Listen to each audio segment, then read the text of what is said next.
ప్రార్థన ద్వారా ఈ 9వ కూటాన్ని ప్రారంభిస్తున్నాం. మహామిక్కిలి ప్రేమ కలిగిన మా తండ్రి, గొప్ప దేవుడా, మీ ఘనమైన శ్రేష్టమైన నామమునకు స్తోత్రాలు, స్తుతి, ఘనత, మహిమలు చెల్లిస్తూ ఉన్నాం. ఈ శ్రమకాల ధ్యాన కూటాలలో భాగంగా 9వ దినం నీ సన్నిధానములో మమ్మల్ని నడిపించినందుకే వందనాలు. గడిచినటువంటి 8 దినాలు శ్రేష్టమైన నీ మాటల చేత మమ్మను బలపరిచి తిరిగి 9వ దినం మరలా నీ పాద సముఖములో మేము ఉండడానికి మీరు ఇచ్చినటువంటి అవకాశాన్ని బట్టి స్తోత్రాలు. నాయనా, తండ్రి, కుమారుడు, పరిశుద్ధాత్ముడు త్రియేక దేవుని నామములో ఈ 9వ దినపు కూటాన్ని ప్రారంభిస్తూ ఉంటున్నాం. ఆది నుండి అంతవరకు మీరే అధ్యక్షులుగా ఉండి ఈ కూడిక నీ నామ మహిమార్థమే జరిగించమని యేసు నామములో ఈ ప్రార్థన అడుగుతున్నాను తండ్రి, ఆమేన్. ఆరంభించెద యేసు నీలో ప్రతిదినం, ఆనందించెద యేసు నీలో ప్రతి క్షణం, ఆరంభించెద యేసు నీతో ప్రతిదినం, ఆనందించెద యేసు నీలో ప్రతి క్షణం, ఆస్వాదించెద నీ మాటల మాధుర్యం, ఆరాధించెద నిన్నే నిత్యం, ఆస్వాదించెద నీ మాటల మాధుర్యం, ఆరాధించెద నిన్నే నిత్యం, ఆనందించెద యేసు నీతో ప్రతిదినం, ఆనందించెద యేసు నీలో ప్రతి క్షణం, నీ సన్నిధిలో ప్రతి ఉదయం, ఆలించెద నీ మధుర స్వరం, నీ సన్నిధిలో ప్రతి ఉదయం, ఆలించెద నీ మధుర స్వరం, అరుణోదయమున నీ సహవాసం, అరుణోదయమున నీ సహవాసం, నింపును నాలో నూతన ధైర్యం, నింపును నాలో నూతన ధైర్యం, ఆరంభించెద యేసు నీలో ప్రతిదినం, ఆనందించెద యేసు నీలో ప్రతిదినం, నీ చిత్తముకై ప్రతి విషయం, అర్పించెద నీ కృప కోసం, నీ చిత్తముకై ప్రతి విషయం, అర్పించెద నీ కృప కోసం, వేకువ జామున నీ ముఖ దర్శనం, వేకువ జామున నీ ముఖ దర్శనం, పెంచును నాలో ఆత్మవిశ్వాసం, పెంచును నాలో ఆత్మవిశ్వాసం, ఆరంభించెద యేసు నీతో ప్రతిదినం, ఆనందించెద యేసు నీలో ప్రతి క్షణం, నా పెదవులతో ప్రతి నిమిషం స్తుతించెద నీ గణనామం, నా పెదవులతో ప్రతి నిమిషం స్తుతించెద నీ గణనామం, దిన ప్రారంభమున నీ ప్రియ ధ్యానం, దిన ప్రారంభమున నీ ప్రియ ధ్యానం, కాల్చును నాలో అహమును సర్వం, కాల్చును నాలో అహము సర్వం, ఆరంభించెద యేసు నీలో ప్రతిదినం, ఆనందించెద యేసు నీలో ప్రతి క్షణం, ఆస్వాదించెద నీ మాటల మాధుర్యం, ఆరాధించెద నిన్నే నిత్యం, ఆరాధించెద నిన్నే నిత్యం, ఆరంభించెదయేసు నీతో ప్రతిదినం, ఆనందించెదయేసు నీలో ప్రతి క్షణం. హల్లెలూయా. అన్ని వేళలా ఆదరించెడి ఆత్మరూపినికే వందనం. ఎన్ని తీరులా నిన్ను కొలచినా తీర్చలేను నేను నీ రుణం. అన్ని వేళలా ఆదరించెడి ఆత్మరూపినికే వందనం. ఎన్ని తీరులా నిన్ను కొలచినా తీర్చలేను నేను నీ రుణం. పడిపోయి ఉండగా నన్ను తిరిగి లేపితివి, స్థిరపరచి దీవించగా నీ కరము చాపితివి. పడిపోయి ఉండగా నన్ను తిరిగి లేపితివి, స్థిరపరచి దీవించగా నీ కరము చాపితివి. పోగొట్టుకున్నదంతా ఇచ్చితివి, రెట్టింపు శోభ మరల తెచ్చితివి. పోగొట్టుకున్నదంతా ఇచ్చితివి, రెట్టింపు శోభ మరల తెచ్చితివి. అన్ని వేళలా ఆదరించెడి ఆత్మరూపినికే వందనం. ఎన్ని తీరులా నిన్ను కొలిచినా తీర్చలేను నేను నీ రుణం. నిన్ను వెంబడించగా శ్రమలెన్నో కలిగినా, సువార్త చాటించగా ఉన్నవన్నీ పోయినా. నిన్ను వెంబడించగా శ్రమలెన్నో కలిగినా, సువార్త చాటించగా ఉన్నవన్నీ పోయినా. నూరంతల దీవెనలు పంపెదవు, సమృద్ధితో నన్ను నింపెదవు. నూరంతల దీవెనలు పంపెదవు, సమృద్ధితో నన్ను నింపెదవు.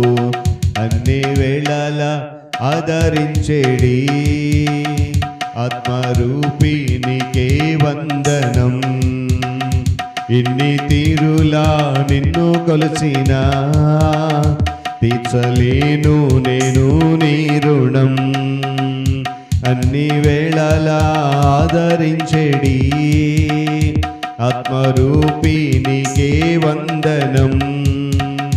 ఎన్ని తీరులా నిన్ను కొలిచినా తీర్చలేను నేను నీ రుణం. హల్లెలూయా.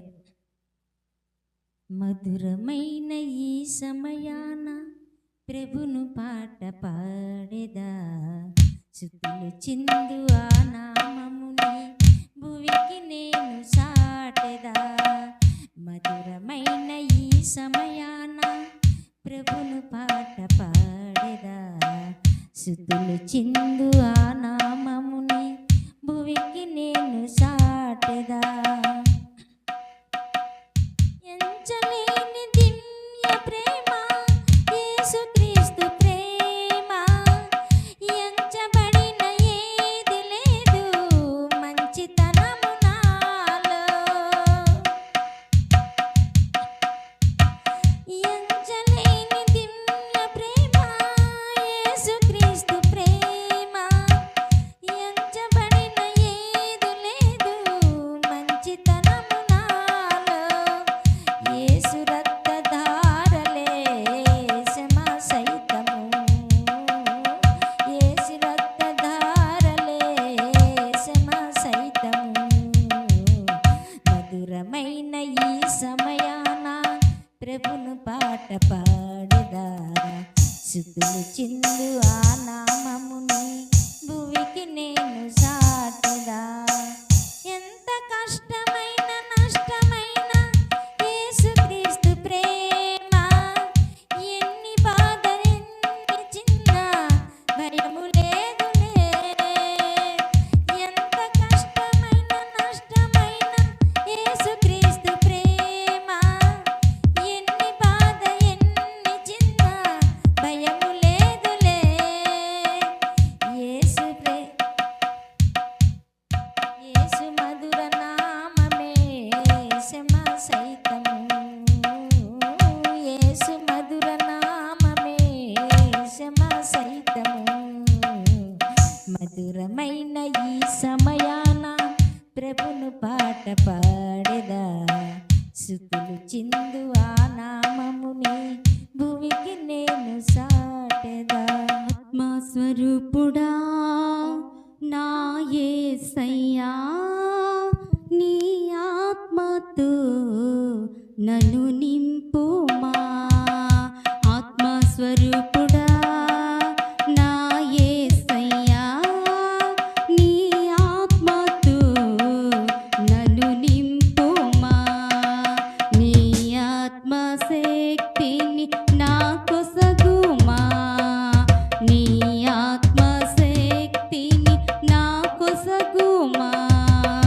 పరిశుద్ధాత్మ దేవుడా నీ శక్తితో నింపుమా పరిశుద్ధాత్మ దేవుడా నీ అగ్నిని పంపుమా పరిశుద్ధాత్మ దేవుడా నీ శక్తితో నింపుమా పరిశుద్ధాత్మ దేవుడా నీ అగ్నిని పంపుమా పరిశుద్ధాత్మ దేవుడా నా పెదవులు కాచుమా పరిశుద్ధాత్మ దేవుడా నా పెదవులు కాచుమా పరిశుద్ధాత్మ దేవుడా పరిశుద్ధత నీయుమా పరిశుద్ధాత్మ దేవుడా పరిశుద్ధత నీయుమా ఆత్మస్వరూపుడా నా యేసయ్యా నీ ఆత్మతో నన్ను నింపుమా నీ ఆత్మశక్తిని నా కొసగుమా నీ ఆత్మశక్తిని నా కొసగుమా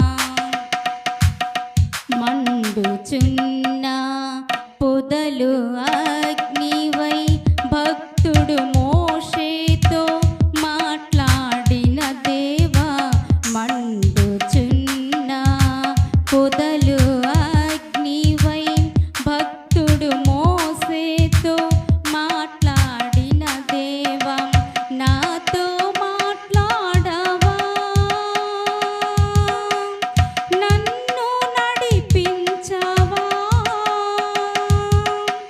నాతో మాట్లాడవా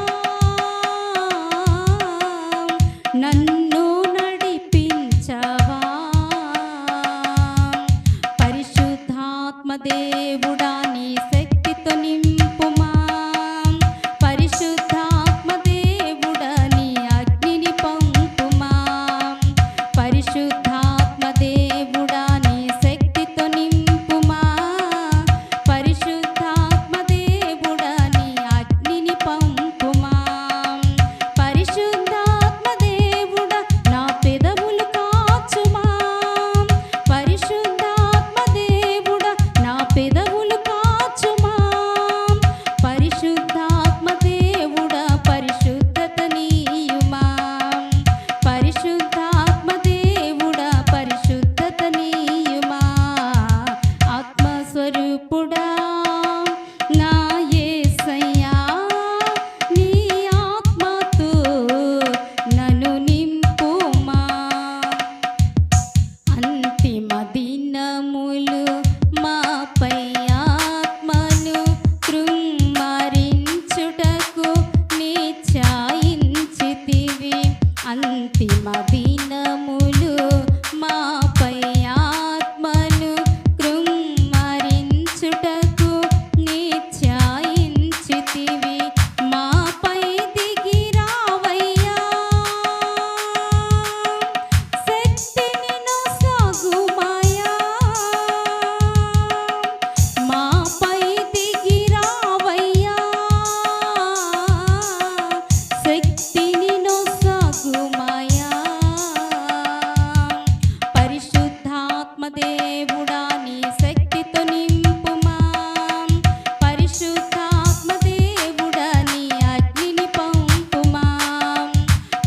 పరిశుద్ధాత్మ దేవుడా నీ శక్తితో నింపుమా పరిశుద్ధాత్మ దేవుడా నీ అగ్నిని పంపుమా పరిశుద్ధాత్మ దేవుడా నా పెదవులు కాచుమా పరిశుద్ధాత్మ దేవుడా నా పెదవులు కాచుమా పరిశుద్ధాత్మ దేవుడా పరిశుద్ధత నీయుమా పరిశుద్ధాత్మ దేవుడా పరిశుద్ధత నీయుమా ఆత్మస్వరూపుడా నా యేసయ్యా నీ ఆత్మతో నన్ను నింపుమా నీ ఆత్మ శక్తిని నాకు సగుమా నీ ఆత్మ శక్తిని నాకు సగుమా హల్లెలూయా యేసు రాజుగా వచ్చుచున్నాడు భూలోకమంతా తెలుసుకుంటారు యేసు రాజుగా వచ్చుచున్నాడు భూలోకమంతా తెలుసుకుంటారు రవి కోటి తేజుడు రమ్యమైన దేవుడు రవి కోటి తేజుడు రమ్యమైన దేవుడు రారాజుగా వచ్చుతున్నాడు రారాజుగా వచ్చుతున్నాడు యేసు రాజుగా వచ్చుతున్నాడు భూలోకమంతా తెలుసుకుంటారు మేఘాల మీద యేసు వచ్చుతున్నాడు పరిశుద్ధులందరూ ప్రభుతో నుందురు మేఘాల మీద యేసు వచ్చుతున్నాడు పరిశుద్ధులందరూ ప్రభుతో నుందురు లోకమంతా శ్రమకాలం విడువబడుట బహుఘోరం లోకమంతా శ్రమకాలం విడువబడుట బహుఘోరం యేసు రాజుగా వచ్చుచున్నాడు భూలోకమంతా తెలుసుకుంటారు యేసు రాజుగా వచ్చుచున్నాడు భూలోకమంతా తెలుసుకుంటారు ఏడేండ్ల పరిశుద్ధులకు బిందవబోతుంది ఏడేళ్ల లోకం మీదకు శ్రమ రాబోతుంది ఏడేండ్ల పరిశుద్ధులకు బిందవబోతుంది ఏడేండ్ల లోకం మీదకు శ్రమ రాబోతుంది ఈ సువార్త మరుగౌను వాక్యమే కరువగును ఈ సువార్త మరుగౌను వాక్యమే కరువగును యేసు రాజుగా వచ్చుతున్నాడు భూలోకమంతా తెలుసుకుంటారు యేసు రాజుగా వచ్చుతున్నాడు భూలోకమంతా తెలుసుకుంటారు వెయ్యిళ్ళ ఇలపై రాజ్యమే యేసు ఏలును ఈ లోక రాజ్యములన్నీ ఆయన యగును వెయ్యిళ్ళ ఇలపై యేసు రాజా మేలును ఈ లోక రాజ్యములు ఆయన యగును నీతి శాంతి వర్ధిల్లును న్యాయమే కనబడును న్యాయమే కనబడును యేసు రాజుగా వచ్చుతున్నాడు భూలోకమంతా తెలుసుకుంటారు ఈ లోక దేవతలన్నీ ఆయన ముందరా సాగిలపడి నమస్కరించి గడగడలాడెను ఈ లోక దేవతలన్నీ ఆయన ముందరా సాగిలపడి నమస్కరించు గడగడలాడును వంగని మోకాళ్ళన్నీ యేసయ్య ఎదుట వంగిపోవును యేసయ్య ఎదుట వంగిపోవును. యేసు రాజుగా వచ్చుతున్నాడు. భూలోకమంతా తెలుసుకుంటారు. యేసు రాజుగా వచ్చుతున్నాడు. భూలోకమంతా తెలుసుకుంటారు. క్రైస్తవుడా మరవవద్దు ఆయన రాకడా. క్రైస్తవుడా మరవవద్దు ఆయన రాకడా. కనిపెట్టి ప్రార్థన చేసి సిద్ధముగా నుండు. కనిపెట్టి ప్రార్థన చేసి సిద్ధముగా నుండు. రెప్పపాటున మారాలి. యేసయ్య చెంతకు చేరాలి. రెప్పపాటున మారాలి. యేసయ్య చెంతకు చేరాలి. యేసు రాజుగా వచ్చుచున్నాడు. భూలోకమంతా తెలుసుకుంటారు. యేసు రాజుగా వచ్చుచున్నాడు. భూలోకమంతా తెలుసుకుంటారు. హల్లెలూయా. కలలా ఉన్నది నేనీనా అన్నది నిజమవుతున్నది నీవు నాతో అన్నది. కలలా ఉన్నది నేనీనా అన్నది నిజమవుతున్నది నీవు నాతో అన్నది. నిరాశల నిశిలోన ఉసోదయం వచ్చింది. యేసుని ప్రేమే నన్ను బ్రతికించెను.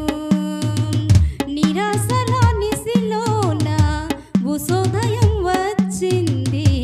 యేసుని ప్రేమే నన్ను బ్రతికించెను. కలలా ఉన్నది నేనీనా అన్నది నిజమవుతున్నది నీవు నాతో అన్నది. మనసులంతా మనసే గాయపరచినా పురుగల్లే నన్ను నలిపేయ చూచినా. మనసులంతా మనసే గాయపరచినా పురుగల్లే నన్ను నలిపేయ చూచినా. సూర్యుడల్లే వచ్చినావు నాకు ముందు నిలిచినావు. నాకు బలమునిచ్చినావు ఆయుధముగా మార్చినావు. చల్లని నీడలో నిత్యము నిలవాలని.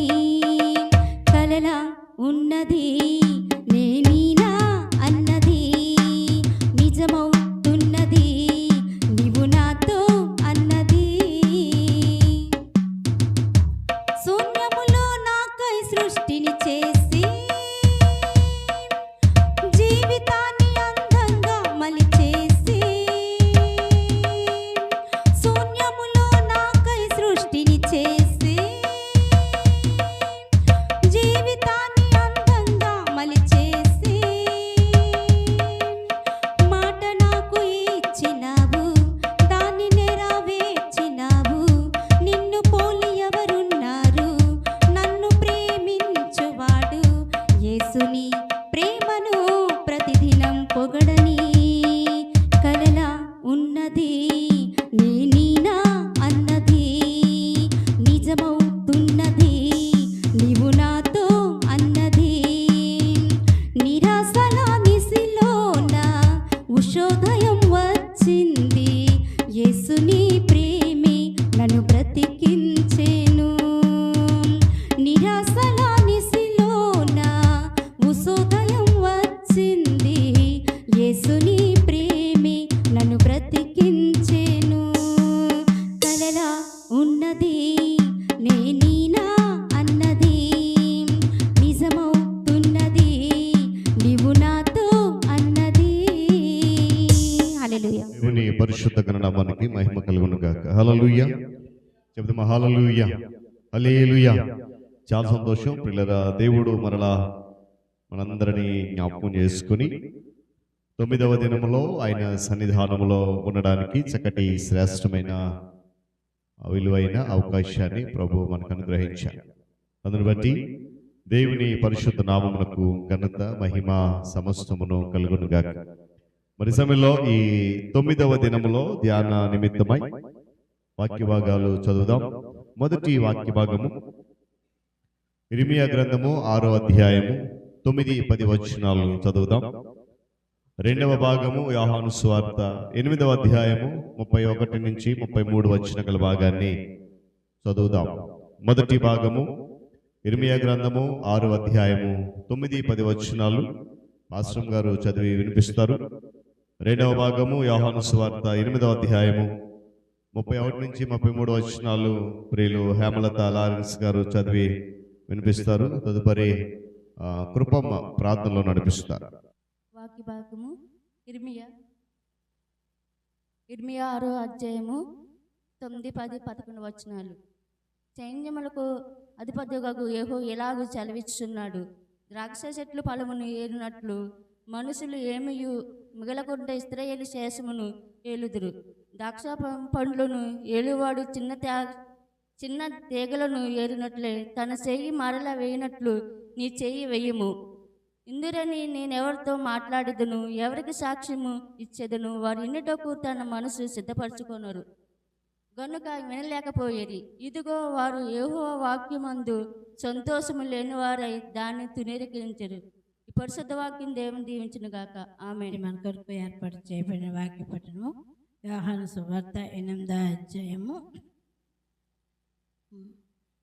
31-33 వచనములు ఇలా రాయము. అందుకు యేసు, పాపము చేయు ప్రతి వాడును పాపమునకు దాసుడని మీతో నిశ్చయముగా చెప్పుచున్నాను. దాసుడు ఎల్లప్పుడూ ఇంటిలో నివాసం చేయడు, కుమారుడు ఎల్లప్పుడూ నివాసము చేయును. కుమారుడు మిమ్మును స్వతంత్రులుగా చేసినలా మీకు నిజ స్వతంత్రులే ఎందురు. దేవుని తన పరిశుద్ధ వాక్యము దీవించును. కృపీ కనికరమైన నా దేవా, నీ పుణ్య పాదాలకి లెక్కలేనంత స్తుతులు స్తోత్రం తండ్రి. ఇదిగో నాయన, ఈ సాయంకాలం నాయన సమయం నీ పరిశుద్ధ స్థలంలో తండ్రి, యోగ్యత లేని ఎన్నిక లేని దాని తండ్రి, అయినా నన్ను పిలుచుకున్నావు తండ్రి. నీకు లెక్కలేనంత స్తుతులు స్తోత్రాలు తండ్రి. దేవా, నీకే వందనాలు స్తోత్రాలు తండ్రి. మహారాజా, నీకే స్తుతి స్తోత్రం నాయన. నాయన నీకు వందనాలు ప్రభు. నాయన ఇదిగో తండ్రి, నా తండ్రి, ఈ 41 దినము తండ్రి నీ సన్నిధ్యంలో నాయన నేను స్తుతించే ఘనపరిచే భాగ్యం మా కట్టి కలిగించినందుకు నీకు లెక్కలేని స్తుతులు స్తోత్రాలు తండ్రి.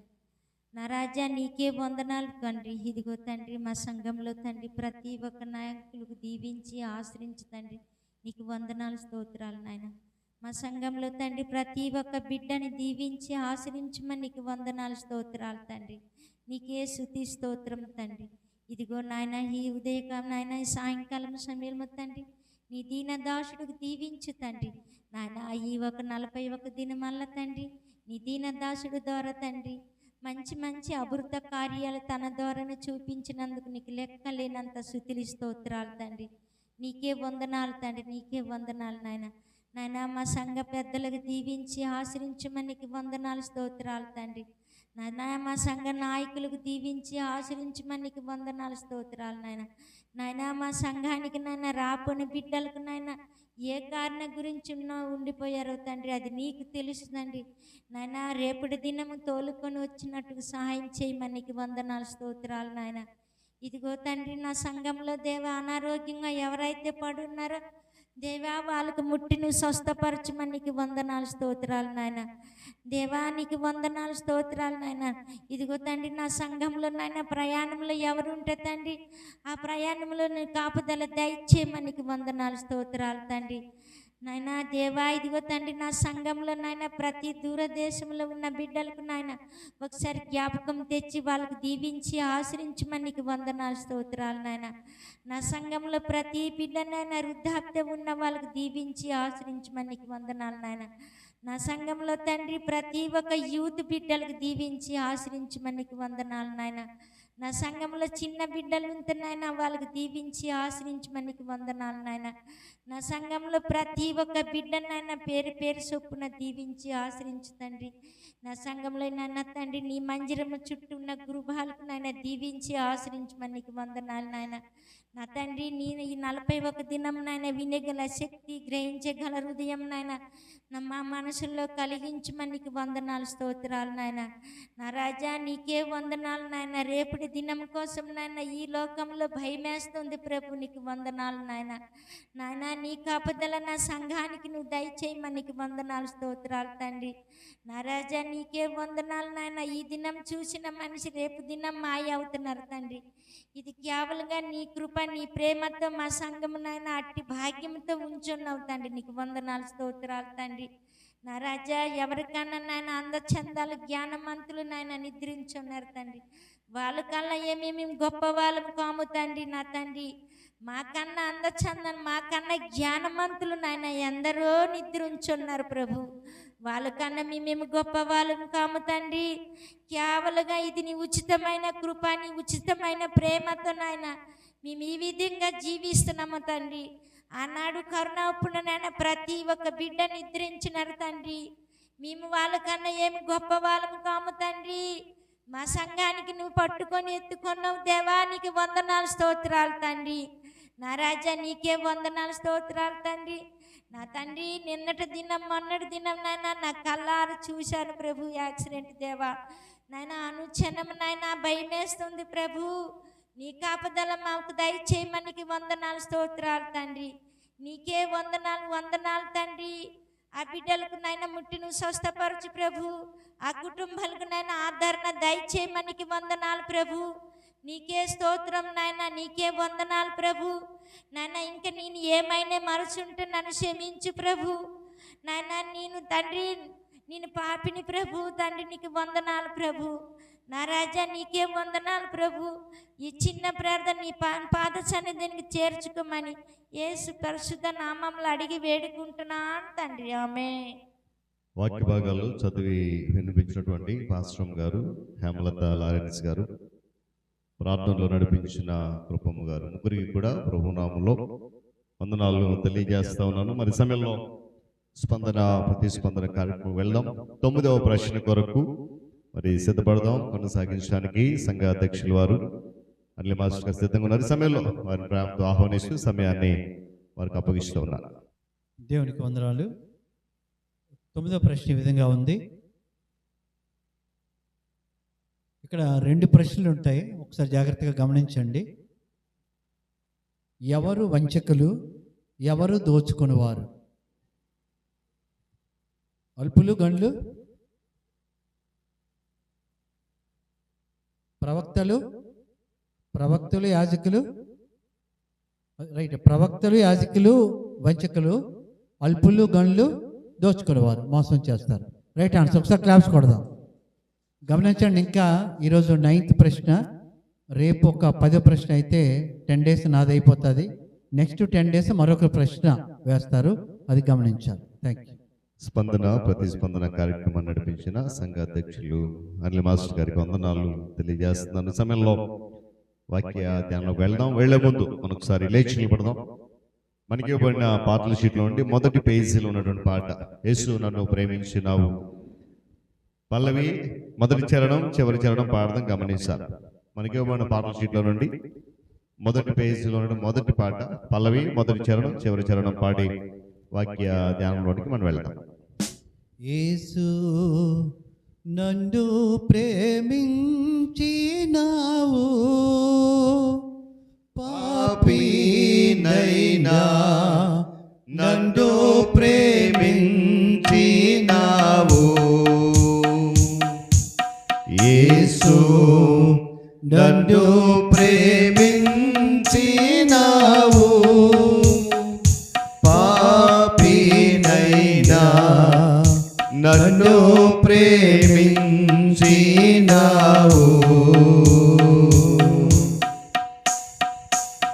నన్ను ప్రేమింపమా నవరూపమేతిరా,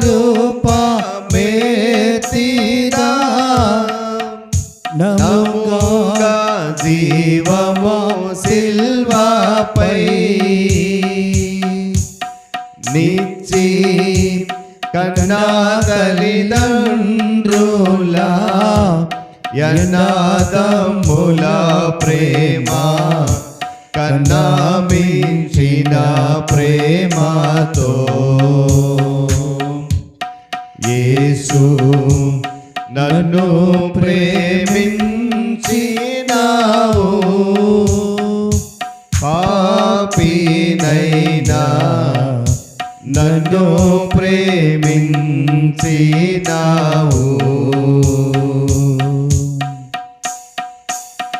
నా వంటి నరుడొకడు నన్ను ప్రేమించిన నా వలన ఫలము కోరు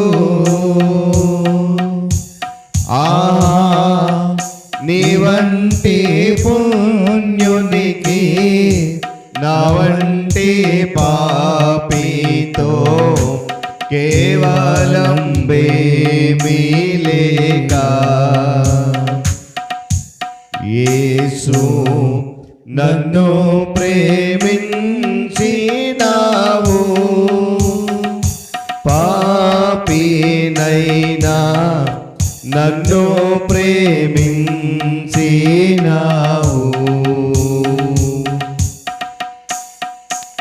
దయచేసి కూర్చుందాం. దేవుని పరిశుద్ధ గణనామానికి మహిమ కలుగును గాక. హల్లెలూయా. చెప్పాలి గట్టిగా, హల్లెలూయా, హల్లెలూయా. చాలా సంతోషం ప్రియులారా, దేవుడు తన మహాకృపను బట్టి తిరిగి మరలా ఇటు రీతిగా 9వ దినములో ఆయన పరిశుద్ధ సన్నిధానములో నివసించేటువంటి చక్కటి విలువైన సమయాన్ని మనకు అనుగ్రహించారు. అందును బట్టి దేవుని ఉన్నతమైన నామమునకు ఘనత కలుగునుగాక. సమయంలో చేరవచ్చిన మీ అందరికి, సంఘ నాయకులైన వారికి, విశ్వాసులైన వారికి యేసయ్య ఉన్నతమైన శక్తి కలిగిన నామంలో సాయంకాలపు శుభములు తెలియజేస్తూ ఉన్నాను. మంచిది, నేరుగా దేవుని యొక్క వాక్యంలోనికి మనం వెళ్దాం. ఈరోజు మన యొక్క ధ్యాన అంశము వాక్యమందు, ఎవరు చదవలేదా? నిలకడ. వాక్యమందు నిలకడ లేక వాక్యమందు నిలబడుట. చదవబడినటువంటి 2 వాక్య భాగాలు మనం గమనిస్తే ఆ రెండిటిలో కూడా దేవుని వాక్యమందు నిలబడేటువంటి పరిస్థితి ఒక భాగములు ఉంటే, రెండవ భాగములో పూర్తిగా దేవునికి వ్యతిరేకమైనటువంటి పరిస్థితి కనబడతాం. వాక్యమందు నిలుచుట లేక నిలబడటం అనేటువంటి విషయం గమనిస్తే, యేసుక్రీస్తు ప్రభువారి యొక్క సత్యాన్ని మనము గ్రహించి ఆయన బోధించినటువంటి ప్రతి మాటకు లోబడి నిరంతరము దేవునితో సహవాసం కలిగి జీవిస్తే వాక్యమందు నిలకడ మనలో కనబడుతున్న విషయాన్ని మనం గమనించాలి. మొదటి వాక్య భాగంలో 6వ అధ్యాయం ఇర్మియా గ్రంథం చూసినప్పుడు ఇశ్రాయేలు ప్రజల యొక్క జీవన విధానంలో వారు చేస్తున్నటువంటి తిరుగుబాటు తనమైతేనేమి, వారు చూపిస్తున్నటువంటి వ్యతిరేక అయితేనేమి, దేవుడు ఇర్మియాను ఎన్నుకొని 10వ వచనంలో ఒక చక్కటి మాట చెప్తా ఉన్నాడు. చూడండి, ఈ మాటలు ఎవరు చెప్తున్నారంటే బెన్యామీను ప్రజలతో చెప్తా ఉన్నాడు. ప్రారంభ వచనంలో బెన్యామీనులారా పారిపోండి యెరూషలేము నుండి అని చెప్పి, కానీ ఏంటంటే వారు దేవుని యొక్క మాట యందు, అంటే దేవుని వాక్యమందు నిలకడలేని వారై, దేవుని వాక్యం నందు ఉండడానికి ఇష్టము లేని వారై తృణీకార స్వభావంతో ఉన్నారు కనుక వారి మీదకి శత్రు సైన్యం వస్తుంది, శత్రువులు వారి మీద దాడి చేస్తారు కనుక అక్కడ నుండి పారిపోండి అని చెప్పి ఇర్మియా ద్వారా బెన్యామీను వంశస్థులకు చెబుతున్న మాటలు అన్నాడు కదా. చదవండి. విందురని నేను ఎవరితో మాట్లాడేదను, ఎవరికి సాక్ష్యమిచ్చేదను. దాన్ని గమనించండి. వారు వినుటకు తమ మనస్సు సిద్ధపరచుకొనరు గనుక వినలేకపోయిరి. యెహోవా వాక్యమందు సంతోషము లేని వారై దానిని తృణీకరిస్తా. ఈ రాత్రికాల సమయంలో పిల్లలు గమనించాలి, దేవుని వాక్యమందు నిలకడలేని పరిస్థితి మనకు వస్తే, దేవుని వాక్యమునకు ఇష్టము లేని పరిస్థితి మనలో ఉంటే, దేవుని యొక్క వాక్యాన్ని తృణీకరించే పరిస్థితి ఉంటే గనక దేవుడు అన్నాడు తర్వాత వచనంలో, నేను యెహోవా క్రోధముతో నిండి ఉన్నాను, దానిని అణచుకొని నేను విసిగి ఉన్నాను. ఒకడు తప్పకుండా వీధిలో ఉన్న పసిపిల్లల మీద యవ్వనుల గుంపు మీద దాన్ని క్రొమ్మరించవలసి వచ్చినట్టున్నాడు. దేవుని వాక్యము వినడానికి కానీ, వినటువంటి వాక్యమందు నిలకడగా ఉండడానికి కానీ ఇష్టము లేక తృణీకార స్వభావం ఉంటే కనుక దేవుడు ఏమన్నాడంట, ఆయన కోపాన్ని, ఆయన క్రోధాన్ని ఏం చేసుకుంటాడంట, అక్కడ చూడండి 11వ వచనంలో, అణచుకొని విసిగిపోయాడంట. బెన్యామీను వంశస్థుల ఎడల దేవుడు ఏమైపోయాడంట, విసిగిపోయాడు. కారణమేంటి, వాళ్ళు ఇర్మియా ప్రవక్త ద్వారా దేవుడు ఎన్నిసార్లు గద్దించిన, ఎన్నిసార్లు వారిని హెచ్చరించినా కూడా ఆ మాటలు ఏం చేశారంట, వినడానికి ఇష్టపడలేదు. 10వ వచనం అన్నట్టు చూడండి, వారు వినుటకు తమ మనస్సు సిద్ధపరచుకోలేదు కాబట్టి వినలేకపోయారు. ఈరోజు దేవుని యొక్క సన్నిధికి గడిచిన 8 దినాలుగా వస్తున్న మనము కూడా ఒకవేళ మనము సిద్ధపాటు కలిగి దేవుని మాటలు వినడానికి రాకపోతే, ఏమండి నేనైతే అంటాను, మనం రావడం అనవసరం. దేవుని వాక్యాన్ని వినడానికి మనస్సు లేకపోతే, మనస్సును సిద్ధపరచుకుని సన్నిధికి రాకపోతే, ఇక్కడ నిలబడి ఎవరు చెప్పినా ఏ వాక్యం చెప్పినా కూడా మనస్సుకు అర్థం కాదు. ఇక్కడ చూడండి, దేవుని మాట మనం ఆలయానికి ఎందుకు వస్తాం? చెప్పాలి ఒకళ్ళిద్దరు చెప్తున్నారు అంతే, మిగిలిన ఎందుకు వస్తాం మీకు తెలియదే పాస్టర్ అంటే. దేవుని సన్నిధికి ఎందుకు వస్తాం? దేవుని మాటలు వినడానికే వస్తాం. ఎందుకు అని అంటే, విన్నటువంటి మాటల ద్వారా మన ఆత్మీయ జీవితాన్ని ఏం చేసుకోవడానికి, బలపరుచుకోవడానికి, పెంపొందింపజేసుకోవడానికి. అంతేగాని సిద్ధపాటు లేకుండా మనసు సిద్ధపరచుకుంటూ వస్తే మనము దేవుని వాక్యాన్ని వినలేము. ఈ 40 దినాలే కాదండి, ఎప్పుడైనా సరే, అది 40 దినాలే కానివ్వండి, శుక్రవారం కానివ్వండి, ఆదివారం కానివ్వండి, ఇక బయట ఎక్కడ మహాసభలకు వెళ్ళినా కానివ్వండి, మనసు సిద్ధపరచుకొనకపోతే దేవుని మాటలు మనము వినలేము, విన్నట్టు నటిస్తామంతే. ఎందుకు ఈ మాట జ్ఞాపకం చేస్తానంటే, బెన్యామీను వంశస్థులు ఇర్మియా ద్వారా దేవుడు హెచ్చరిస్తున్న ఏ హెచ్చరిక కూడా వారు పట్టించుకోవట్లేదు. కారణం ఏంటంటే, దేవుని వాక్యం అందు వారికి ఏమి లేదంట, ఏమి లేదు. అక్కడ ఉంది మాట్లాడండి, వాక్యం ఏమి లేదు, సంతోషం లేదు. చూడండి, దేవుని వాక్యం పట్ల సంతోషం లేని ఎవరైనా ఉంటారంటారా? చెప్పాలి. ఒకవేళ మనం ఉన్నామా? దేవుని వాక్యం పట్ల సంతోషం లేని వారికి మనం ఉన్నామా? నేనైతే ఖచ్చితంగా చెప్పగలుగుతాను, దేవుని వాక్యం అంటే సంతోషం లేని వారు ఎవరు కూడా ఉండరు. ఉన్నారు అంటే వాళ్ళు క్రైస్తవులు కాదు. అదేంటి పాస్టర్ గారండి, మేము బాప్తిసం పొందుకున్నాం కదా, సంఘ సభ్యత్వంలో ఉన్నాం కదా, మామూలు మీరు క్రైస్తవులు కాదంటారేంటి అని మీరు అనగవచ్చు. నేనంటాను, దేవుని వాక్యం పట్ల ఏమండి సంతోషం లేకుండా నువ్వు ఎన్ని సంవత్సరాలు ఆలయానికి వచ్చినా నువ్వు విశ్వాసివి కాదు, కాలేవు. ఇక్కడ బెన్యామీను ప్రజలు చేసింది అదే. దేవుని వాక్యమందు స్థిరత్వము లేని వారై, దేవుని వాక్యమందు నిలకడ లేని వారై, దేవుని వాక్యమందు సంతోషం లేని వారై వాక్యాన్ని ఏం చేశారంటే వాళ్ళు తృణీకరించారు. ఈరోజు అందుకనే సువార్తలో యేసుక్రీస్తు ప్రభువు చాలా దగ్గర చెప్పాడు, వారు వినుట మట్టుకు వింటారు కానీ గ్రహింపరు. కారణం ఏంటంటే, వాక్యములో నిలిచి ఉండాలన్నటువంటి ఆసక్తి వారు లేదు. అలాంటి వారికి దేవుడు చెప్తున్నాడు, మీ మీదకి శత్రువు దాడి చేస్తా వస్తున్నాడు, అక్కడి నుండి పారిపోవాలి. దేవుడు పిల్లరా ఇస్తానని అనుమతి, ఏమంటే ఇవన్నీ కూడా దేవుడు మన మీదకి పంపుతున్నటువంటి అనుమతికి సూచన. ఇది చూడడానికి ఏమండి, చూడటానికి అయితే యెరూషలేము ఆ దినాల్లో చాలా అందంగా ఉండేదట. యెరూషలేం ప్రాంతము కానీ యెరూషలేం దేవాలయం చాలా అందంగా ఉండొచ్చు, కానీ దేవుని కంటికంటే అక్కడ ఉన్న ప్రజలు చాలా అసహ్యకరంగా కనబడ్డారంట. అందులో బెన్యామీను వంశం ఒకటి చాలా అసహ్యం కనబడ్డారంట. ఏమండి, చావుకు సిద్ధమైనటువంటి రోగిలాగా ఆ పరిస్థితి కనబడినప్పుడు దేవుడు అక్కడ మాట్లాడాడు కదా, నా క్రోధమును అణచుకొని విసిగిపోయి ఉన్నానని చెప్పేసి జ్ఞాపకం చేస్తూ ఉన్నాడు. కాబట్టి దేవుని హెచ్చరికను వారు పదే అలక్ష్యం చేస్తూ, ఎన్నిసార్లు గద్దించినా దాన్ని నిర్లక్ష్య పెడుతూ, వాక్యమందు నిలకడ లేకుండా తృణీకార స్వభావం కలిగి ఉంటే శిక్ష తప్పదు అని హెచ్చరిస్తున్నాడు దేవుడు వాక్యం ద్వారా. ఆనాడు బెన్యామీనీయులకైనా నేడు మనకైనా. ఎందుకంటే పిల్లరా, మనం దేవుని సన్నిధికి వచ్చేది వాక్యము వినడానికి, విన్న వాక్యాన్ని బట్టి మన పరిస్థితిని మార్చుకోవడానికి, విన్న వాక్యాన్ని బట్టి వాక్యమందు మనము సుస్థిరంగా నిలబడడానికి. కారణం ఏంటి?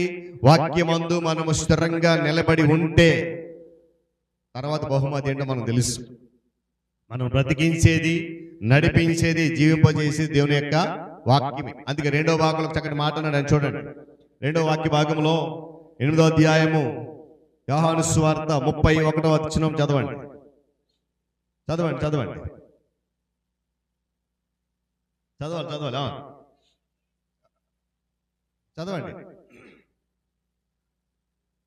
అక్కడ ఒక మాట చూడండి, నా వాక్యమందు నిలిచిన వారైతే నిజముగా నాకు శిష్యులైండి సత్యాన్ని గ్రహిస్తా.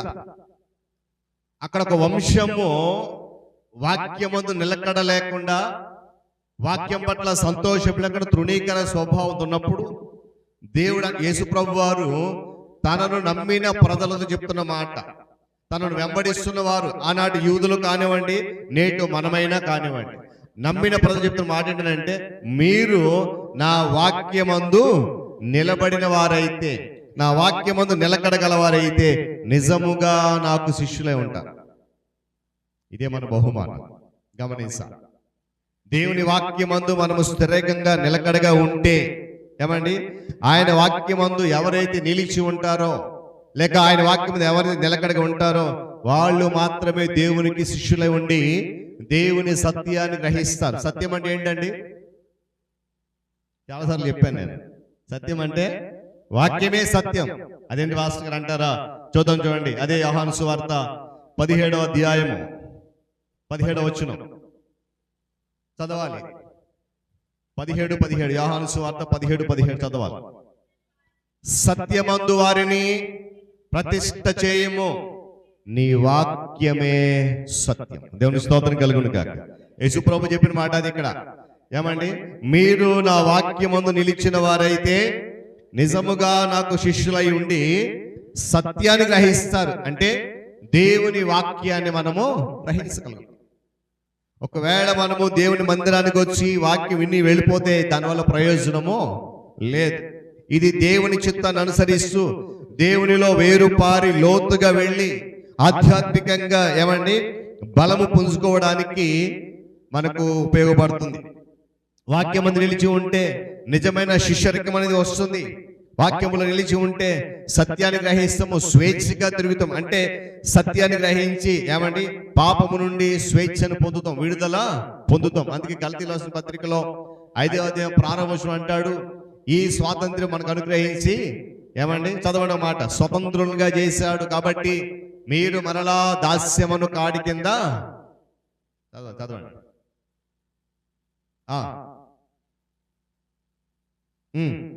కాబట్టి స్థిరముగా నిలిచి మరలా దాస్యమును కాడి క్రింద చిక్కు. ఏమంటే ఆయన మనల్ని విడిపించాడు. దేవుని వాక్యమందు మనం నిలిచి ఉంటే మనకేమొస్తుందంట? స్వతంత్రత, స్వేచ్ఛనిస్తాడు. ఎప్పుడు ఆ వాక్యాన్ని మనం గ్రహించి పాపము నుండి విడుదల పొందామన్నట్టు నమ్మితే ఏమండి ఆ స్వేచ్ఛ అనేది మనకు సొంతం అవుతుంది. ప్రార్థనకు సమాధానం ఆయన వాక్యంలో. ఏమండి దేవుని వాక్యము నిలిచి ఉంటే మనకు ఏమొస్తుందంట? మనం చేసే ప్రార్థనకు జవాబు వస్తుందంట. మనందరికీ తెలుసు కదా వాక్యం అంటే ఏంటండి? వాక్యం అంటే చెప్పాలి. వాక్యం అంటే దేవుని మాట. ఓకే, ఇంకా ఇంకో మాట ఉంది. వాక్యం అంటే మన ప్రార్థన అంటే ఏంటి చెప్పండి? ప్రార్థన అంటే మనము దేవునితో మాట్లాడతాం. మరి వాక్యం అంటే దేవుడు, అదనమాట. ప్రార్థన అంటే మనం దేవునితో మాట్లాడతాం, వాక్యం అంటే దేవుడు మనతో మాట్లాడు. మనము మాట్లాడే మాటలు దేవుడు వింటున్నాడు. గమనించాలి ఆ మాట ఈరోజు. మనం మాట్లాడే మాట అంటే మనం చేసే ప్రార్థన దేవుడు వింటున్నాడు కదా. ఎన్ని సంవత్సరాల నుంచి చేసినా, ఏ సమయంలో చేసినా దేవుడు వింటున్నాడు. అయితే మరి దేవుని మాటను మనం వింటున్నామా? ఒక మాట జ్ఞాపకం చేశాను నేను. ప్రభు అంటాడు కదా, వారు వినుట మట్టు విందురు కానీ గ్రహింపనే గ్రహింప. మీరు అనొచ్చు, పాస్టర్ గారండి మీరు అంత గట్టిగా మైకులు అరిసి చెప్తే ఎందుకు వినట్లేదు అని అనుకుంటారేమో. నేనైతే ఖచ్చితంగా చెప్తాను, దేవుడు మన మాటలు వింటున్నాడు కానీ మనము దేవుని మాటలు వినట్లేదు. వినటం లేదు కాబట్టే ఆయన మాటలు యందు నిలకడగా మనము ఉండలేకపోయాం.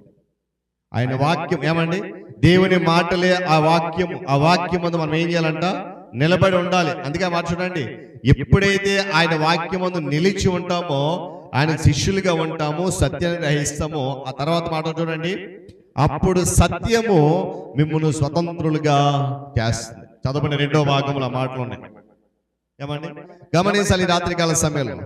అంతేకాకుండా మనం క్రీస్తు నిలిచి ఉంటే మనం చేసే ప్రతి ప్రార్థనకు కూడా జవాబు లభిస్తుంది. చూడండి, వాక్యమందు అవగాహన లేకుండా, వాక్యము విని దాన్ని అనుసరించకుండా, వాక్యమందు మనకు దృఢంగా నిలబడేటువంటి ఆ ఆలోచన లేకుండా మనం ఎంత ప్రార్థన చేసినా దానికి జవాబు మనం పొందుకోలేమండి. ఇది నా మాటలు కాదు. అని అంటే అన్నట్టు చూడండి, మనం చదివిన వాక్య భాగంలో నా క్రోధమును అణుచుకుని చదవండి ఒకసారి మాట 11 విసిగిపోయాను అంటున్నాడు దేవుడు. మనకి ఎప్పుడు వస్తుంది విసుగు చెప్పండి? మనం ఎప్పుడు విసిగిపోతాం? చెప్పాలి మనం ఎప్పుడు విసిగిపోతాం కదా. ఎవరైనా మాట వినకపోతే విసుగు చెందుతాం. ఇంకా పాస్టర్ గారు పదే ఆలయానికి రండమ్మా అంటే విసిగిపోతాం కదా. గమనించండి పిల్లరా, దేవుడు తన క్రోధాన్ని అణుచుకొని ఉంటున్నాడట. మరలా ఆనాడే కాదు, ఆనాడు బెన్యామీను ప్రజలు కానివ్వండి, నేటి తరములు విశ్వాసులు ఉన్న వారి మీద ఆయన కానివ్వండి, దేవుడు అంత త్వరగా తన క్రోధాన్ని చూపించాడు. అంటే తన కోపాన్ని మన మీద అంత త్వరగా ఆయన ప్రదర్శించాడు. అందుకే మాట అణుచుకొని విసిగిపోయాడు. గమనించాలి చూడండి, ప్రభు చెప్పిన మాట ఆయన వాక్యమందు నిలిచి ఉండాలి. కారణం ఏంటంటే ఆ మాటలు అంటే మనల్ని ఓదార్స్తాయి. దేవుని స్తోత్రం కలుగును గాక. ఆయన వాక్యమందు నిలిచి ఉంటే మనకు ఓదార్పు కలుగుతుంది. నువ్వు ఎంతటి కష్టంలో ఉన్నా సరే, ఎంతటి దుఃఖంలో ఉన్నా సరే నీకేమొస్తుందంట? ఓదార్పు వస్తుంది. ఎప్పుడు చెప్పాలి? ఎప్పుడు? వాక్యమందు నువ్వు నిలకడగా ఉండాలి. ఏమండి? సరే, నేను ఒక ప్రశ్న వేస్తాను, చెప్పండి. వాక్యమందు నిలకడ ప్రక్కన పెడదాం. మనం పొందుకున్న రక్షణ అనుభవంలో నిలకడగా ఉన్నామా? మనకున్న విశ్వాసములో నిలకడగా ఉన్నామా? నేను ఎవరిని అంటే మనం ఈ ప్రశ్న వేసుకోవాలి. నేను మిమ్మల్ని ప్రశ్నించిన మీ కోపం రావచ్చు, మీరు నన్ను ప్రశ్నించిన నా కోపం రావచ్చు. కాకపోతే ఇక్కడ ఎవరికి వారమే ప్రశ్న వేసుకోవాలి. వాక్యమందు ఎప్పుడు నిలకడగా ఉండగలమనంటే దేవుడు మనకిచ్చిన ఆ రక్షణ అనుభవం ఏదైతే ఉందో దానిలో ముందు మనం నిలకడగా ఉండగలిగితే తద్వారా మన విశ్వాసంలో కూడా నిలకడ అనేది మనం ప్రదర్శించగలుగుతాం. ఎప్పుడైతే రక్షణలో విశ్వాసంలో నిలకడ వచ్చిందో ఆటోమేటిక్గా దేవుని యొక్క వాక్యం ముందు మనకేమొస్తుంది? స్థిరంగా నిలబడేటువంటి స్థితి ఏర్పడు. రక్షణలో విశ్వాసం నిలకడ లేకపోతే దేవుని వాక్యం ముందు మనం నిలకడగా ఉండలేదు. కనుక గమనించాలి, ఆ వాక్యం ముందు నిలబడితే మనకేం కలుగుతుందంట? ఓదార్పు కలుగుతుంది. రెండవది ఏంటంటే గత రాత్రి మనం ధ్యానం చేసే ఏ వాక్యం అది? అలా మర్చిపోతలేకండి. వాక్యం ముందు నిలబడితే ఏమండి? నిలకడగా ఉంటే ఓదార్స్తుంది ఆ వాక్యము. రెండోది ఏంటంటే ఆ వాక్యం మనలను బలపరుస్తుంది. దేవుని స్తోత్రం కలుగును గాక. అంతేకాకుండా వాక్యం ముందు నిలకడగా ఉంటే అది మనల్ని స్థిరపరుస్తుంది భూమి మీద. గమనించాలి. అంతేకాకుండా క్రీస్తునందు ఒక కట్టడముగా మనల్ని కడుతుంది వాక్యము. ఆయనలో అంటు కట్టబడి నిలబడడానికి అవకాశం ఇస్తుంది. అందుకే ఒక మాట చూడండి, 15వ అధ్యాయం యోహాను సువార్తలో అంటాడు కదా, నేను నిజమైన ద్రాక్షావళిని, నా తండ్రి వ్యవసాయకుడు, నాలో ఫలింపని ప్రతి తీగను ఆయన తీసి పారవేయును, ఫలించే తీగే మరి ఎక్కువగా ఫలించవలనని దానిలోని పనికిరాని తీగలను తీసివేస్తా. గమనించాలి. అంటే చూడండి, ఈ వాక్యము నిలకడ మనల్ని ఏం చేస్తుందంటే క్రీస్తున్నది ఒక కట్టడముగా కడతది. కట్టబడాలి మనం క్రీస్తులో. ఈ ద్రాక్ష వల్ల ఏ విధంగా అయితే అంటు కట్టబడిందో అటు రీతిగా మనము కూడా క్రీస్తునందు కట్టబడాలి. మనకు దేవుని వాగ్దానంతో పాటు ఖచ్చితమైనటువంటి వాక్య ధ్యానము చాలా అవసరం. దేవుడు చాలా వాగ్దానాలు ఇచ్చే మనకి. నేను ఎప్పుడు ఒక ప్రశ్న అడుగుతూ ఉంటాను, దేవుడు మనకి ఇచ్చిన ప్రతి వాగ్దానాన్ని మనం పొందుకున్నామా? ఎప్పుడైనా పొందుకునే కృతజ్ఞతతో దేవుడిలో ప్రార్థన చేశామా? ఆ వాగ్దానాన్ని గూర్చే సాక్ష్యం ఎప్పుడైనా చెప్పామా? ఒకసారి మనం ఆలోచన చేసుకోవాలి. దేవుడు ప్రతి సంవత్సరం కూడా చక్కటి వాగ్దానం మనకి ఇస్తాడు. అయితే వాగ్దానంతో పాటు ఆయన మనకి ఇచ్చినటువంటి వాక్య ధ్యానం కూడా చాలా ప్రాముఖ్యమైనది. అందులో నిలకడగా మనం ఉండాలి. ఏమండి, మరి 2వ భాగంలో చెప్పినట్లుగా, లేక యోహాను సువార్త 15 వాక్యం చెప్పినట్లుగా, మనకు ఫలించాలి ఆత్మీయంగా అనేటువంటి కోరిక ఉంటే, ఏమండి ఫలభరితంగా మారాలి అనే ఆశ మనలో ఉంటే గనక ఆయన వాక్యమందు నిలకడగా ఉండాలి. ఆయన వాక్యమందు నిలకడగా ఉంటేనే మనం ఫలించగలుగుతాం. చూడండి 15వ అధ్యాయంలో ఏమండి 7వ వచనం చూడండి. నిలిచి ఉండిన యెడల మీకు ఏది ఇష్టం అడుగుడి, అది మీకు అనుగ్రహించబడును.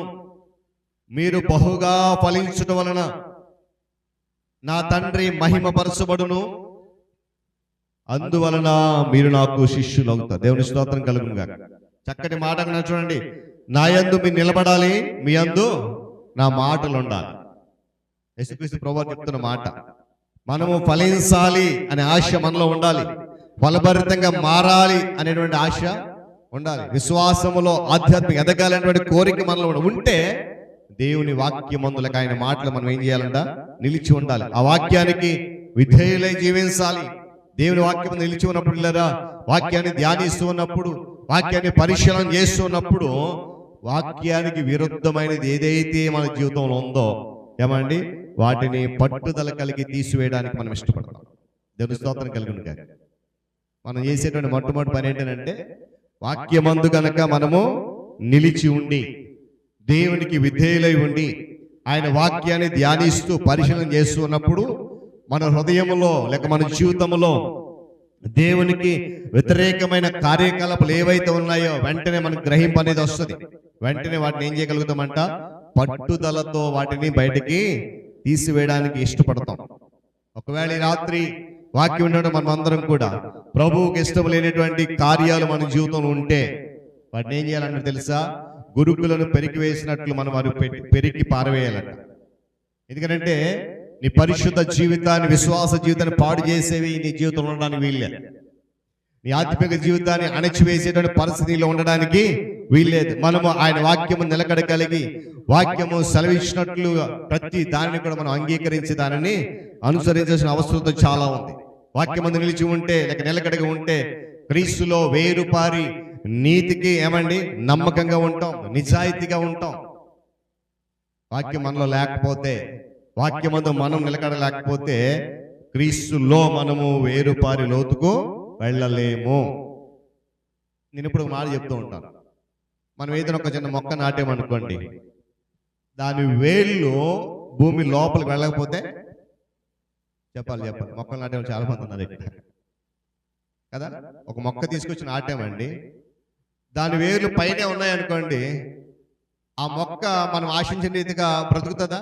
బ్రతుకుతాం.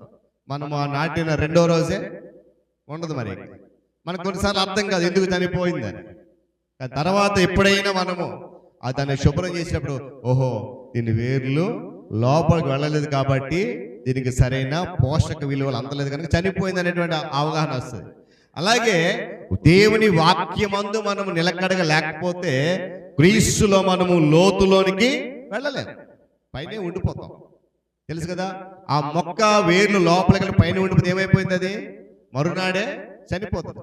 మనము కూడా వాక్యమందు నిలకడ లేని స్థితిలో ఉన్నప్పుడు, క్రీస్తు లోతులకు మనం వెళ్ళకపోతే మనము కూడా ఆ మొక్కలాగే ఉంటాం. మన విశ్వాసం అభివృద్ధి చెందదు, మన ఆత్మీయ స్థితి నిలకడగా ఉండదు. చూడండి, అంతేకాకుండా వాక్యమందు నిలకడగా ఉంటే ఇది ఏం చేస్తే తెలుసా? ఆత్మీయ భద్రతను కలిగజేస్తుంది. దేవుని స్తోత్రం కలుగును గాక. ఏమండి దేవుని చిత్తానుసారంగా ప్రార్థించగలిగే శక్తిని మనకు అనుగ్రహిస్తుంది. అంతేకాకుండా వాక్యాధారమైనటువంటి జీవితము మరియు దేవునికితో నిరంతరమైన సంబంధాన్ని కూడా కలుగు చేస్తుంది.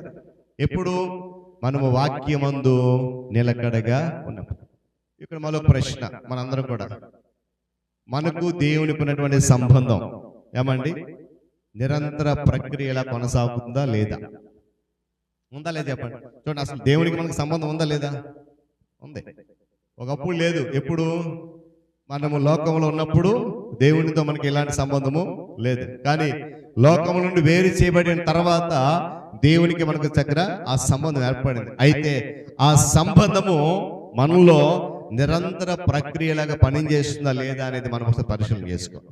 ఒకవేళ పని చేయట్లేదు అని అంటే మనము వాక్యమందు నిలకడగా లేము. అదొకటి చాలు మన యొక్క విశ్వాస పరీక్షించుకోవడానికి. చూడండి, పరిస్థితులు ఎలా ఉన్నా గమనించాలి. పరిస్థితులు ఎలా ఉన్నా సరే క్రీస్తును అంటి పెట్టుకొని ఆయనలో అంటు కట్టబడి ఆయన మాటలు చొప్పున జీవించడానికి, దేవుని చిత్తాన్ని గ్రహించడానికి మనము ఇష్టపడాలి. అలా ఇష్టపడినప్పుడు పరిపూర్ణతను పొందుకుంటాం. దేవుని స్తోత్రం కలుగును గాక. గమనించి పరిపూర్ణ ఎడతగినటువంటి ఆత్మీయ జీవన విధానం ద్వారా దేవునితో బలమైన బంధం కూడా ఏర్పడుతుంది. కాబట్టి ఈ రాత్రి దేవుని యొక్క వాక్యం మనలో అనేక విషయాలు మనం ధ్యానం చేస్తాం. వాక్యము చూడండి, ఒక వంశము వాక్యమందు నిలకడలేక తృణీకరించే పరిస్థితులు వస్తే మరొక వంశాన్ని అనగా మన తరపు వంశం ప్రభు ఏమన్నాడు? నా వాక్యమందు నిలిస్తే నా శిష్యులు అన్నాడు. పాత్రి మందులు ఏమన్నాడు? నా వాక్యము నిలబడలేకపోతే నా క్రోధాన్ని నేను ఏం చేస్తాను? అణుచుకున్నాను, కానీ ఒక రోజు అది బయటకు వస్తుంది. కానీ యేసు ప్రభు ఏమన్నాడంటే నా వాక్యమందు నిలబడితే మీరు నాకు శిష్యులుగా ఉంటారు. చూడండి, రెండు వాక్య భాగాల్లో ఉన్నటువంటి వ్యత్యాసం. అక్కడ వాక్యం నిలకడ లేకపోతే దేవుని శిక్ష పంపిస్తానన్నాడు. ఇక్కడ వాక్యమందు నిలకడ ఉంటే ఆయన శిష్యులుగా ఆయన పిలుచుకుంటానన్నాడు. కనుక రాత్రి చూడండి, నాణ్యమైన సమయాన్ని మనకి ఇస్తుంది వాక్యం నిలబడితే. ఆ నాణ్యమైన సమయము ఏమండి దేవుని యొక్క వాక్యంతో మనం గడపాలి. రెండోది ఏంటంటే ఆత్మీయమైనటువంటి దాహాన్ని తీరుస్తుంది. దేవుని వాక్యం నిలకడగా ఉంటే ఆకలి దప్పులు కలిగి ఉంటాం. మనం గమనించాలి. ఆయన చిత్తాన్ని చేయగలుగుతాం. ఆయన మాటలు లోబడి ఆయన బాటలో నడుస్తూ దేవుని వాక్యాన్ని ఏమండి వెంబడిస్తూ ఉంటాం. ఎందుకో తెలుసా? ఆయన వాక్యము శాశ్వతంగా నిలిచి ఉండేది. దేవుని స్తోత్రం కలుగును గాక. కాబట్టి ఏమంటే దాని యందు నిలకడగా మనం ఉంటే నిత్యత్వానికి సంబంధించినటువంటి స్థిరమైన పునాది నిర్మించుకున్నట్టే. వాక్యమందు మనం నిలకడగా ఉంటే దేవుడు మన కొరకు ఏదైతే నిత్యత్వం ఏర్పాటు చేస్తున్నాడో ఆ పునాదికి మనము స్థిరత్వాన్ని ఏర్పాటు చేసుకున్నట్టే. కాబట్టి ఒకవేళ ఇంతవరకు మనము దేవుని వాక్యమందు నిలకడ లేకుండా బెన్యామీనుల వలె వాక్యమందు సంతోషం లేక తృణీకర స్వభావం కలిగి ఉంటే గనక ఒకరోజు శిక్ష అనేది తప్పదు. అదే మరి యేసు ప్రభువు పిలుస్తున్నట్లుగా ఆయన వాక్యమందు నిలిచి ఉంటే గనక ఆయన శిష్యులుగా మనము బ్రతకడానికి, సత్యములో గ్రహించడానికి, సత్యములో జీవించడానికి, స్వతంత్రత అనుభవించడానికి అవకాశం ఇస్తున్నాడు. కాబట్టి ఈ రాత్రి మరొకసారి మనం పరిశీలన చేసుకుందాం. ఇన్ని సంవత్సరాల మన క్రైస్తవ అనుభవంలో, విశ్వాస జీవితంలో వాక్యమందు నిలకడగా ఉన్నానా లేదని ఒక ప్రశ్న ఈ రోజు మనం వేసుకుంటే ఈ రాత్రి తప్పకుండా దేవుడు జవాబు ఇవ్వడానికి సిద్ధంగా ఉన్నాడు. తనలో ఉంచి కళ్ళు మూసుకుందాం, ప్రార్థన చేసుకుందాం. ప్రేమ గల మా తండ్రి, మీకు వందనాలు. 9వ దినమందు మరొకసారి నీ వాక్యం చేత మమ్మల్ని బలపరిచినందుకు వందనాలు నాయనా. ఇదిగో నీ వాక్యం నిలకడ ఉంటే మాకు అనేకమైన ప్రయోజనాలు, అనేకమైన దీవెనలు మాకు ఇస్తున్నట్టు నీ స్తోత్రాలు. ఒకవేళ నీ వాక్యం ముందు నిలకడ లేకపోతే, సంతోషం లేకపోతే శిక్షిస్తానని చెప్పి వాక్యం జ్ఞాపకం చేసింది. మేము నాయన రాత్రి 2 భాగాల నుండి నాయన ఆ యొక్క పరిస్థితులు ఎలా ఉన్నాయని గ్రహించాం. ఒకవేళ మాలో ఆ వాక్యం ముందు నిలకడగా ఉండేటువంటి ఆలోచన కానీ, వాక్యం ముందు ఫలించేటువంటి అనుభవంలో వెళ్ళాలనేటువంటి కోరిక కానీ లేకుండా ఉన్నామేమో. అందుకొరకు వినిపించిన హెచ్చరికమైన స్తుతులు చెల్లిస్తూ ఎత్తబడి మాట వింటున్నాం అందరి జీవితంలో నిరంతరం ఫలింపచేయండి. ఘనత మహిమ మీరు పొందండి. యేసయ్య శక్తి కలిగిన నామములో ఈ ప్రార్థన అడుగుతున్నాను తండ్రి, ఆమేన్. మంచిది. పిల్లల సమయంలో ప్రకటనలు విందాం. సంఘ అధ్యక్షులు ప్రియులు అనిల్ మాస్టర్ గారు ప్రకటనలు తెలియజేస్తారు. దేవునికి వందనాలు.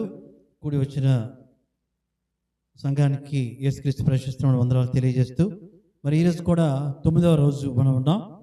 మరి అంశం మరి చాలా క్లియర్గా పాస్టర్ గారు తెలియజేశారు. 2 విషయాలు ఒక తేడా గమనించండి. వాక్యమందు నిలకడగా ఉండడం, లేనివారు. తర్వాత రెండోది వాక్యమందు నిలిస్తే. రెండు తేడా. వాక్యమందు నిలకడ లేనివారు ముందు, వాక్యములో నిలకడ ఉంటే ఏ విధంగా ఉంటుందో రెండు విషయాలు క్లియర్గా చెప్పారు.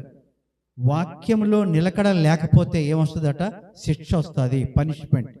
వాక్యములో నిలిస్తే బ్లెస్సింగ్ వస్తుంది, దీవెన వస్తుంది. గమనించండి, ఒకటి శిక్ష, రెండవది దీవెన. శిక్ష ఏది వస్తుంది? వాక్యమందు నిలకడ లేకపోతే. అక్కడ పాస్టర్ గారు చాలా క్లియర్గా అక్కడ బెన్యామీన్ గురించి చెప్పారు. మరి అక్కడ దేవుడు అంటాడు, ఎంత చూడ మాట, విసిగిపోయాను అంటాడు దేవుడు. ఒక మాట చూడండి, దేవుడు విసిగిపోయి నా కోపాన్ని క్రోధాన్ని అణుచుకున్నాను అనేసి మొదటి దాంట్లో అంటాడు వాళ్ళని చూసి. మరి రెండవ దాంట్లో చూస్తే, మీరు కానీ వాక్యంలో నిలిస్తే ఒక బహుమానం కూడా ఇచ్చారు మనకి, ఒక దీవెన. ఏంటట? శిష్యులుగా అవుతామట మన వాక్యంలో నిలిస్తే. మరి శిష్యులుగా అయితే మరి దానికి ఉపయోగాలు చాలా చెప్పారు. మరి దానికి వాక్యమందు నిలిస్తే మనం చేసే ప్రార్థన గట జవాబు వస్తుంది, తర్వాత ఓదార్పు వస్తుంది, స్థిరత్వం వస్తుంది. ఇవన్నీ కూడా ఉంటాయి ఎప్పుడు వాక్యంలో నిలిస్తే. మనం చాలాసార్లు అనుకుంటాం నా ప్రార్థనకి జవాబు లేదు అని. దానికి కారణం ఏంటి? మనం ఏ కోవలో ఉన్నాం? మొదటి దాంట్లో, రెండవ దాంట్లో మనం ఉంటున్నాం.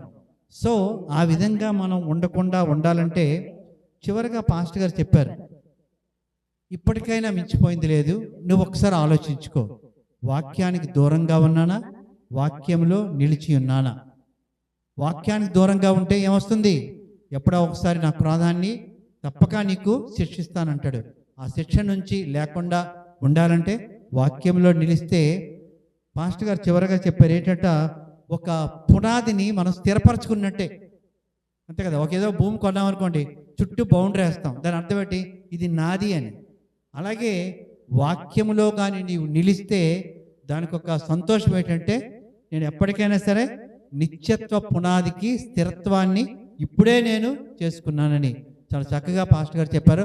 ఒకసారి పాస్టర్ గారు చప్పట్లు కొడుతూ పాస్టర్ గారికి అభినందన తెలియజేస్తూ, అయితే మరి ఈ వాక్యంలో మరి నిలబడడం నిలిస్తే ఎలాంటి జీవితం గడుపుతాం, దేవునికి లోబడిన జీవితం గడుపుతామా లేదా అనేది మరి ఎప్పుడు తెలుసుకుంటాం? రేపు సాయంత్రం వాక్యంలో నిలిస్తే లోబడిన జీవితం, ఎవరికి? క్రీస్తుకు లోబడిన జీవితం ఉంటుంది. ఎలాంటి జీవితమో రేపు మనం తెలుసుకుందాం. రేపు సాయంత్రం మరలా 6:30కి కలుద్దాం. Thank you. అందులో లిస్ట్ పడదాం. ముగింపు ప్రార్థన, ప్రభు నేర్పిన ప్రార్థన ఆశీర్వాదంతో ఈ 9వ దినం కూటాన్ని ముగించుకుందాం. తిరిగి 10వ దినం కూటం కొరకు నిలబడదాం, ప్రార్థన చేసుకుందాం. మరి చివరి శుక్రవారం 2వ మాసంలో మరి మోకరించగలిగిన వారు మోకరించండి, మోకరించలేని వారు మీరున్న స్థలంలో లేచి నిలబడండి. చివరి ప్రార్థనలో మనలను సహోదరులు సంఘ కార్యదర్శి గారు డాక్టర్ సతీష్ బెహ్రా గారు నడిపిస్తారు. మోకరించగలిగిన ప్రతి ఒక్కరూ మోకరిద్దాం. ఒకవేళ మోకరించలేని పక్షం మీరున్న స్థలంలో దయచేసి లేచి నిలబడండి. ఎందుకంటే ఎన్నో సంవత్సరాలుగా దేవుని వాక్యాన్ని వింటున్నాం. ఆ వాక్యములో మనం నిలకడగా ఉన్నామా లేదా ఒకసారి పరిశీలన చేసుకుంటూ ప్రార్థనలో ఎక్కిపోతాం. ప్రార్థన చేద్దాం. ప్రార్థన చేసుకుందాం. పరిశుద్ధమైన ప్రియ పరలోకపు తండ్రి, మీ ఘనమైన నామానికి లెక్కలేని వందనాలు, స్తుతులు, స్తోత్రాలు. నీ కృపలో, నీ దయలో నాయనా, నీ సహవాసంలో ఈ రాత్రికాల సమయంలో మేము పాలుభాగస్తులు కాగలుటకు మీరు చూపించిన కృపా వాత్సల్యతను బట్టి నీకు వందనాలు, స్తుతులు, స్తోత్రాలు. నాయనా, ఈ 40 దినాల శ్రమకాల ఆరాధనలో ఈరోజు పాస్టర్ గారు మీరు నిలబెట్టుకొని నీ వాక్యం ముందు మేము నిలవాలి అనే మాటతో మమ్మల్ని తాకారు. మీకు వందనాలు, స్తుతులు, స్తోత్రాలు. అవును ప్రభువా, మీరు ద్రాక్షవల్లి ఉన్నారు, మేము మీలో తీగలము, నీ యందు ఉంటేనే మేము ఫలిస్తాము. ఇది మేము బాగా ఎరిగి ఉన్నాము. కానీ చాలా సందర్భాల్లో నాయన నీకు వేరుగా మేము ఫలించడానికి మా ప్రయత్నాలు చేస్తున్నప్పుడు మేము కృంగిపోయిన క్షణాలు మాకు తెలుసు ప్రభువా. దయచేసి మా ప్రవర్తనను మీరు సరిదిద్దండి, దిద్దుబాటు చేసుకుని గల మనస్సు మా అందరికీ అనుగ్రహించండి.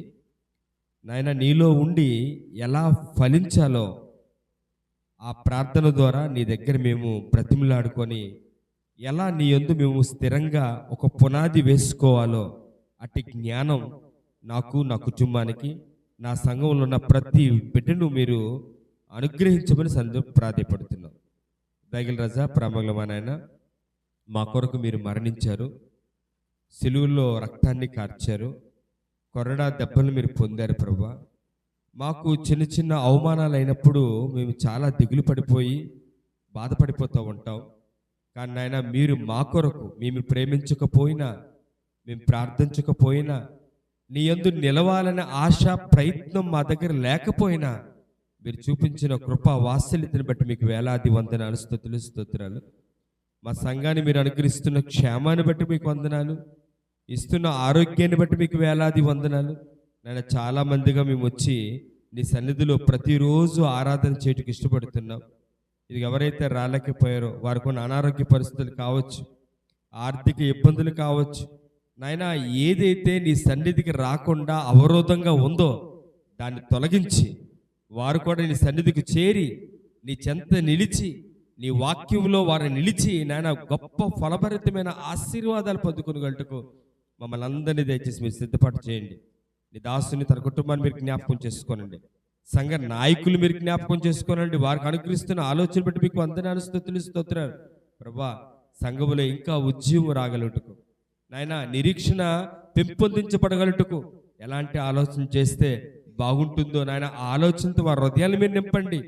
వారు సంతోషంగా ఉండగలటు కృప చూపించండి, వారు ఆరోగ్యంగా ఉండగలటు కృప చూపించండి. తద్వారా సంఘానికి మంచి కార్యక్రమాలు చేయగలటు సహాయతను ఇవ్వండి. ఈరోజు ఈ ప్రార్థనలో ఏకీభవిస్తూ ఈయన ఏ హృదయం అయితే నాయన ప్రభా నేను బ్రతిమలాడుకుంటుందో నాయన, తన యొక్క దీనత్వాన్ని బట్టి నీ దగ్గర కృంగిపోతుందో దయచేసి వారికి మీరు ఆదరణ కలిగి చేయండి.